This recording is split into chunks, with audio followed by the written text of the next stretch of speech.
நான் சமீபத்திலே ஒரு கட்டுரை ஒன்று படித்தேன். இங்கிலாந்தில் நடந்த ஒரு நிகழ்ச்சி. இந்திய சமுதாயத்தைச் சேர்ந்தவர்கள் அவர்கள் ஒருவன் என்ன செஞ்சான், கிறிஸ்துமஸ் நடக்க போகிறது, 25ஆம் தேதி கிறிஸ்துமஸ், 22ஆம் தேதி தனது அம்மாவை கூப்பிட்டான். அம்மா காரில் ஏறு அப்படின்னா,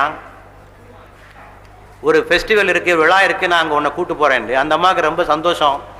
இது வரைக்கும் மகன் எங்கேயுமே நம்மளை கூட்டு போனதில்லை, இவ்வளோ சந்தோஷமாக கூப்பிடுறானே என்று மிக மகிழ்ந்த மகிழ்ச்சியாக காரில் ஏறி அந்த அம்மா உட்கார்ந்தாங்க.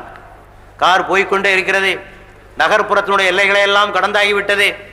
ஒரு கிராம பகுதிக்கு போன பிறகு அம்மாவை பார்த்து சொன்னான், கெட் அவுட், இறங்கி இதை விட்டு, உன்னோட தொந்தரவு போதும், எனக்கு உன்னுடைய தொடர்நடப்புகள்லாம் எனக்கு போதும், இங்கேயே கிட என்று இறக்கி விட்டுவிட்டு போயிட்டான். அந்த அம்மையார் குளிரிலே கடந்து நடுங்க யாரோ ஒருவர் அவர்கள் எடுத்துக்கொண்டு போய் முதியோர் இல்லத்திலே சேர்த்தார்கள் என்ற ஒரு நிகழ்ச்சியை நான் படிக்கிறேன்.